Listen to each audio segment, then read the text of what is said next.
the important directions for New Zealand to move into value add is to move into more functional foods.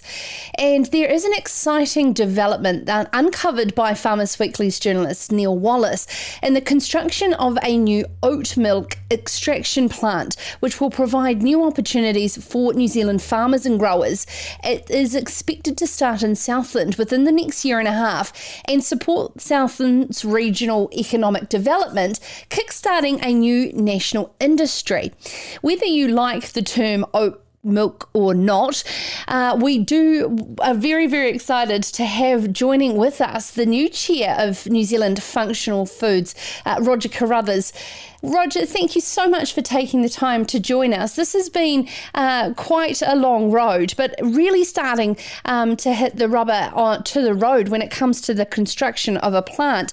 Could you let us know about, firstly, the Oat Industry Group and how collaboratively it's come about? The Oat Industry Group predates the formation of New Zealand Functional Foods and has been in place for a long time. New Zealand Functional Foods is very keen to work with the Oat Industry Group because we recognise that for this industry to get off the ground and to continue, we need to work closely with our key stakeholders, and the Oat Industry Group are very critical in that.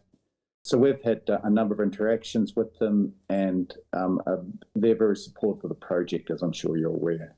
Could you determine for us the term functional and what that means? Because technically all food is very functional, and how alternative ways of seeing how we process our food has led to this.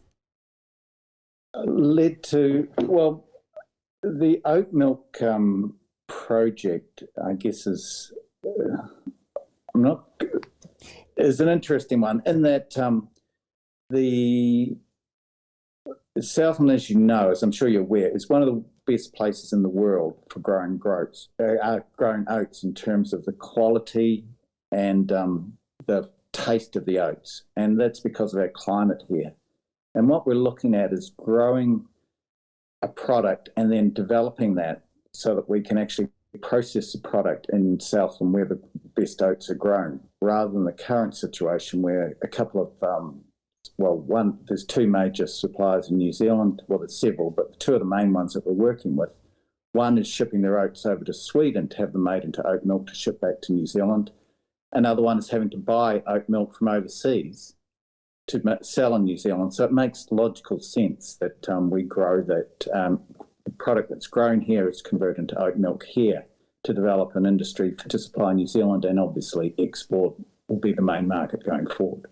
What is the process from seed, working with plant breeders, all the way through to the supermarket? It's working through the cultivars. So it's the individual developers of the seed. We'll be working with them to make sure we have the right cultivar that best suits our requirements, then growing it in a way that we can understand how the product's grown, and we have traceability going forward. Then we'll have the product milled at Harrowways in Dunedin, and then going down to Southland to our plant in Makarua to be processed and made into oat milk. Then, and we'll be doing that on behalf of some existing brands, and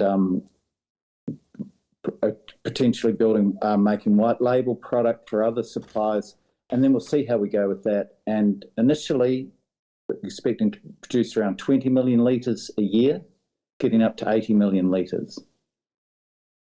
And of course, some of those is Otis Oat Milk in Dunedin and All Good Oat Milk retailer as well, quoted in this Farmers Weekly article.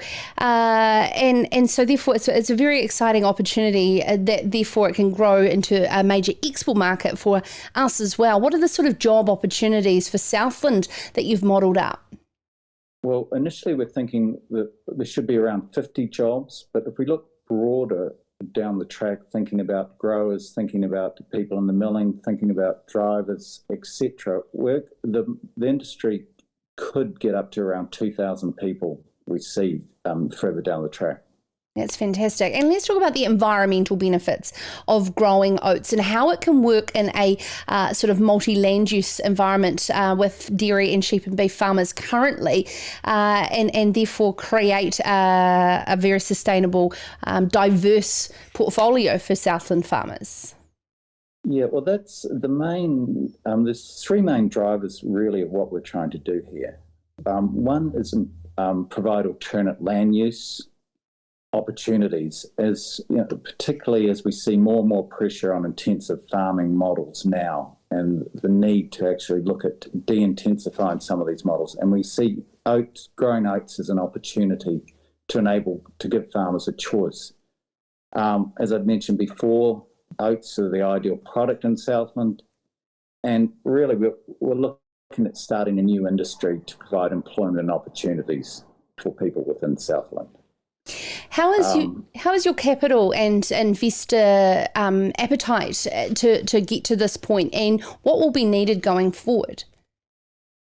Well, fortunately, New Zealand Functional Foods was formed when Great South looked at forming a company, and we procured cornerstone seed investment from Sir Stephen Tyndall's company, K1W1. And that's enabled us to do a couple of things initially. Firstly, we're in the process of recruiting a chief executive. And secondly, we're embarking on obtaining the capital we need for this project. And we're looking at around $48 million that's required. And we've engaged an investment bank in Christchurch to help us with that process. And not surprisingly, we've received a tremendous amount of interest from a number of key investors in a whole lot of different areas, and that we're very excited about and looking forward to that as we go through the fundraising process over the next few months. Will there be a way that farmers can invest in this value chain opportunity in any form of sort of farmer or supplier shareholding? We're still working through that. So we're not, we obviously want to have, as I've mentioned before, a very strong supplier base, and we're keen on engaging with our farmers. We're still not quite sure what the best model to do that is at this stage. Our first priority is to get large capital input to enable us to build the factory, and then we'll think about that, I think, further down the track.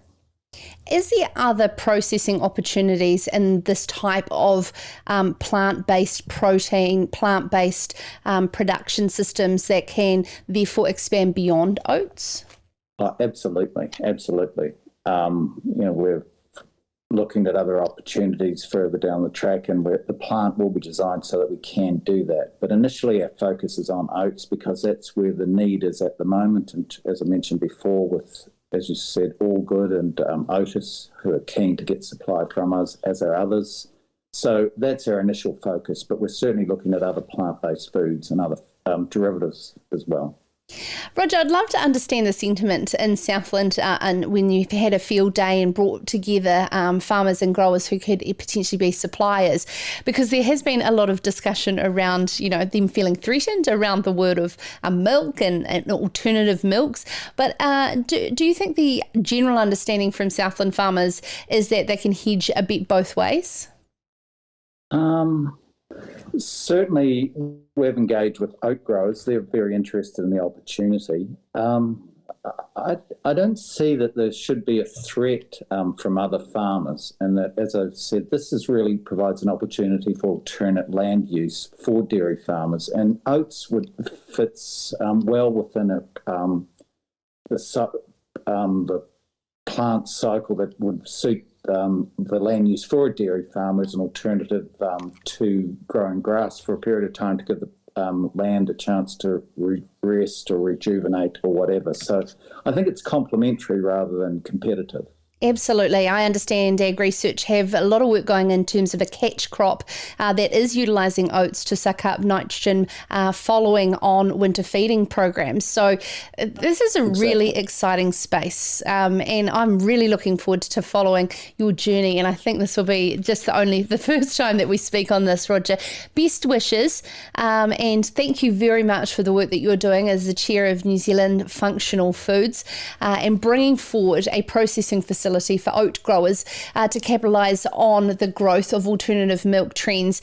And oat milk being produced here in New Zealand is being shipped, the oats, to Sweden and brought back in the form of milk to sell as New Zealand grown. How about New Zealand made? That was Roger Carruthers there.